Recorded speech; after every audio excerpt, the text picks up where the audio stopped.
18 months in hell, 1,000 nights dreaming of her face. Then I came home early and found my wife in bed with my own brother in arms. But here's what they forgot. You don't betray a trained soldier and walk away. This is how I destroyed them both. The plane touched down at Fort Bragg, and for the first time in 18 months, I breathed easy. I was home. No more sand, no more gunfire, no more watching my brothers die in front of me. Just Emily, my wife, my rock, the woman who kept me sane through 3 deployments. I didn't tell her I was coming early. I wanted to surprise her. Biggest mistake ever. The house looked the same. White picket fence, her stupid Gordon gnomes, the porch swing where we'd spent summer nights talking about our future. But when I turned the key, something was off. The air smelled like cologne, not mine. Then I saw it, a wine glass on the coffee table, red wine. Emily doesn't drink red. My stomach dropped. Then I heard it, laughter, from the bedroom. Her laugh, and a man's voice. I moved silent, like I was clearing a hostile compound. The bedroom door was slightly open, and there they were. Emily, naked, under him. And not just any him. Jason Mercer, my so-called brother. A guy I pulled out of a burning Humvee 2 years ago. A guy who'd eaten at my table. A guy who knew what I'd been through. Emily screamed when she saw me. "Danny, oh my God!" Jason scrambled off her like a coward, grabbing his pants. "Bro, listen, it's not what it looks like." I didn't say a word. I just walked out. I didn't scream, didn't punch a wall, didn't even cry. I went numb. I drove to a motel, sat on the bed, and stared at the wall for 3 hours straight. Then my phone exploded. Emily. "Danny, please answer me. It was a mistake. I was lonely. We can fix this." Jason, the biggest coward. "Man, I'm sorry. It just happened." I blocked them both. Then I got to work.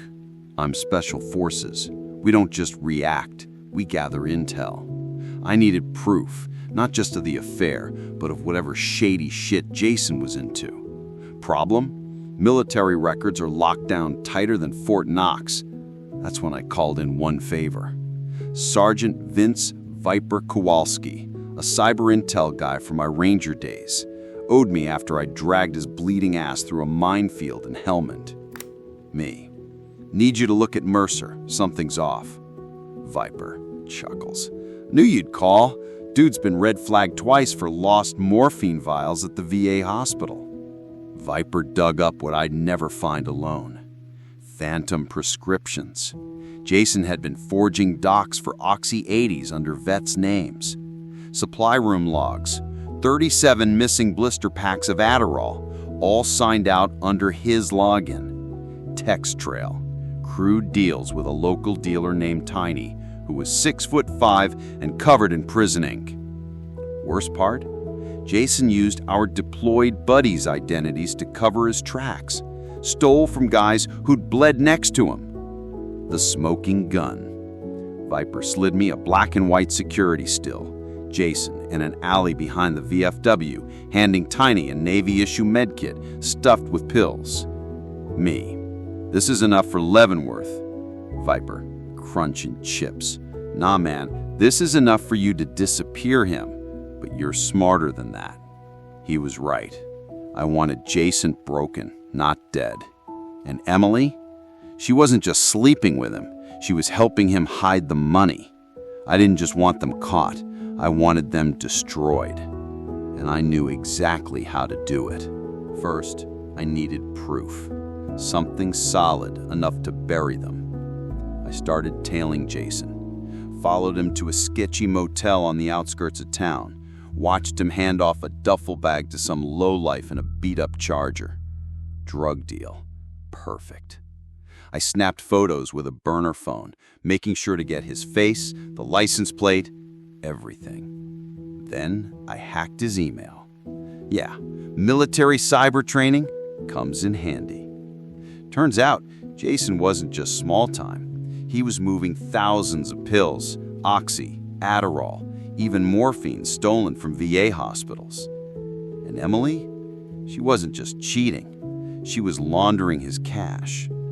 I needed to make sure they couldn't talk their way out of this. So I planted evidence. Fake text logs made it look like they were planning a major shipment. A lost notebook in Jason's car with drug weights, prices, and buyer names, conveniently left in the glove compartment. And emails from a fake buyer, using a VPN to cover my tracks. Then I leaked a tip to the DEA. Not directly, oh no. I used a burner email, posing as a disgruntled customer, saying Jason was ripping people off and bragging about his military connections. The DEA moved fast.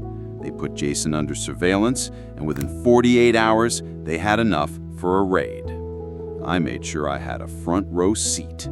Parked down the street in my truck, sipping coffee like it was just another morning. Then, boom! DEA SWAT smashed through Jason's door at 3 a.m. I watched through binoculars as they dragged him out in boxers and handcuffs, his face white with panic. Emily was next. She screamed like a banshee, crying, "I didn't know, I swear!" Too late, sweetheart. At the station, Jason folded like a cheap lawn chair. He gave up everyone, his suppliers, his buyers, even tried to blame Emily for forcing him into it. Pathetic.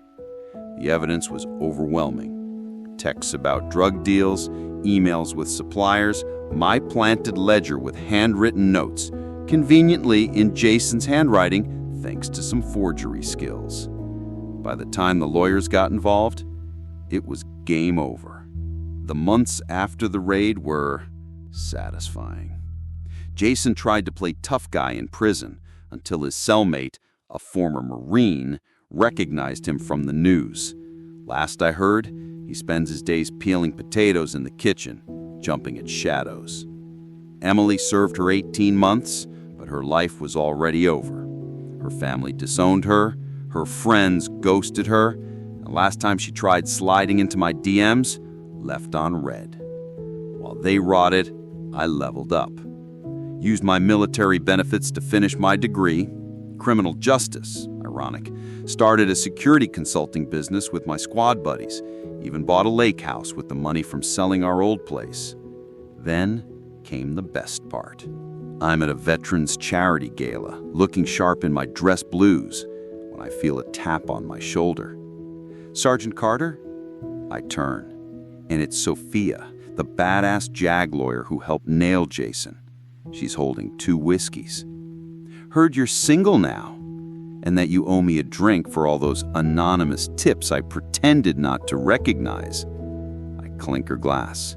"Make it dinner instead." Behind us, the news plays on a muted TV. Disgraced Army medic denied early parole. Sophia rolls her eyes. Who still watches cable news?